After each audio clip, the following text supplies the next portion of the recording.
Canada does not have an AI adoption problem. Canada has an AI execution problem. That's the distinction that I think leaders need to sit with because the new national AI strategy is ambitious. The numbers are big, 250,000 jobs, roughly $200 billion in economic growth. Business AI adoption moving from about 12% today to about 60% by 2034. On paper, that sounds like the right problem. Low adoption, big opportunity, and national urgency. But I think that diagnosis is too shallow. This is not a political critique. It's an execution critique because the mistake is not investing in AI. The mistake is assuming that the AI value starts when the tool is adopted. It does not. AI value starts when the business changes how work gets done. This is the part that most strategies underestimate. And if we get that wrong, we're going to fund a lot of activity. We're going to fund a lot of pilots, a lot of tools, and a lot of announcements, but not enough measurable business improvement. So that's the risk. Not that Canada is moving too seriously on AI, but the risk is that we're solving the visible problem while we're ignoring the operating problem that's underneath it. So why does this happen? Well, it's easy to see why adoption becomes the headline because adoption is measurable. You can count how many businesses bought software. You can count how many employees attended training. You can count how many pilots were launched. You can also count how many organizations say that they're now using AI. So those numbers look clean. They look like a good strategy. They're great, make a great document. They're easy to report, and they create the appearance of momentum. But adoption is not the same thing as execution. A business can adopt AI and still be operationally weak. A company can buy tools and still have broken workflows.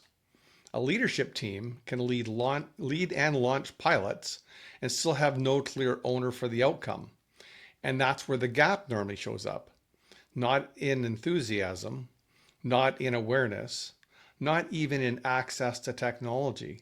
The gap shows up when the organization has to absorb the change and realize that it's much harder. Because now the question is not, did we adopt AI? The question is, did anything important move or change? Did the cycle time go down? Did our margins improve?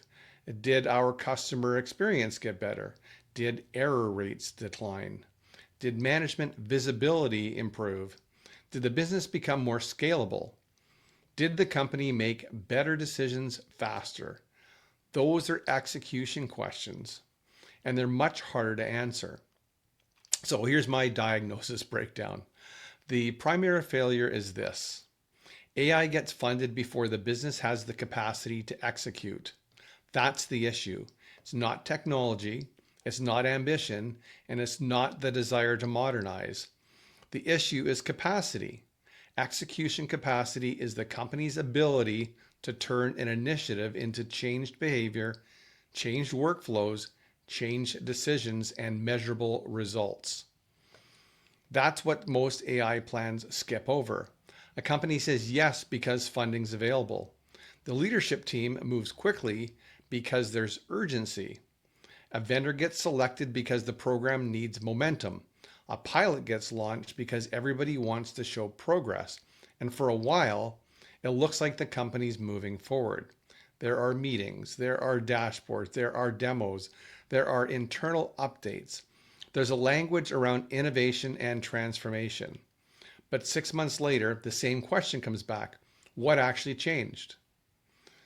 That is where a lot of AI initiatives still stall because the business never determined the lane. It never named the owner. It never connected the initiative to a measurable business result. It never changed the workflow. It never addressed the data problem. Nobody ever clarified governance. It never decided how AI work would fit inside the existing operating model. So the tools exist, the pilots exist, the funding was used, but the business is not any meaningfully better than it was before. So that's not an adoption problem. That's an AI execution problem.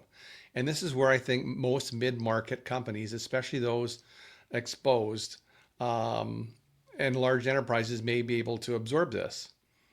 A bank has the architecture, a telco may have the governance, a national retailer may have the data teams to perform this. Major public institutions may have enough internal structure to connect AI investments to measurable outcomes, but that's not the reality for a lot of operators. The risk sits with the company doing 5 million to 50 million in revenue, the company with 30, 60, or maybe 100 to 150 employees. The company already has 3 half deployed tools. The company where ownership is unclear, the company where workflows live in people's heads, the company where reporting is messy, the company where leaders already struggle to see what's really happening inside the business. The mid market does not usually fail because it lacks ambition. It fails because it does not have enough operational slack to absorb another layer of complexity. For that company, more AI adoption is not automatically progress. It can become more pressure on the operating model that's already stretched. And subsidized money can make it worse because free money does not remove complexity. It can hide complexity. It can make a weak decision feel safer. It can make a premature initiative feel strategic. And it can make leaders move faster before they have answered the harder question. That is how you subsidize failure. Not because technology is bad, not because AI is overhyped, but because adoption was treated with that constraint. When the real constraint was the execution. So the executive reframe is simple. Do not start with the tool. Do not start with the funding, and do not start with the vendor. Start with the business lane. Which part of the business has the capacity to absorb AI and produce a good measurable result? Is it sales, operations, customer service, finance, delivery, compliant, management reporting? Pick one. Because if you can't name the lane, you're not ready to accelerate. And if you can't name the owner, you're not ready to deploy. And if you can't name the outcome, you're not ready to call it a strategy. This is the part that leaders need to get right. AI did not create value in abstract. AI creates value when it's attached to a specific part of the business with a clear owner, with a clear workflow, and a clear measurement model, and enough operational maturity to absorb the change. Without that, AI becomes another layer of noise, another layer of more tools, more meetings, more dashboards, more experiments, and more internal confusion, and eventually more disappointment. That's why the phrase adoption gap is dangerous. It sounds practical and it sounds measurable. It also sounds like the obvious national problem, but it points leaders towards the wrong first question. The issue is not whether Canadian businesses can be convinced to try AI. They will try AI. Many already have. The issue is whether or not they can turn AI into durable operational value. That's the different problem, and it requires a different diagnosis. My read on Canada's AI strategy is this. The strategy is solving the visibility problem, low adoption, but the deeper problem is underneath that, low execution capacity. And if Canadian businesses do not deal with that first, we're going to see an all too familiar pattern, a pattern of more pilots, more tools, more announcements, more spending, and more activity, but not enough measurable business value. That's the mistake leaders need to avoid. So do not ask, how do I get access to the money? Ask, where can this money create measurable results?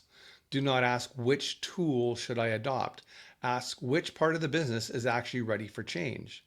Do not ask, how fast can we move? Ask, how can we execute without breaking the operating model? That's the real test. Canada's AI strategy may be ambitious, it may be well intended, and it may create real opportunities for companies that are already architected to execute. But ambition is not execution, funding is not execution, and adoption is not execution. Canada does not have an AI adoption problem. Canada has an AI execution problem. And until leaders diagnose that clearly, more adoption will not close the gap. It'll actually widen it.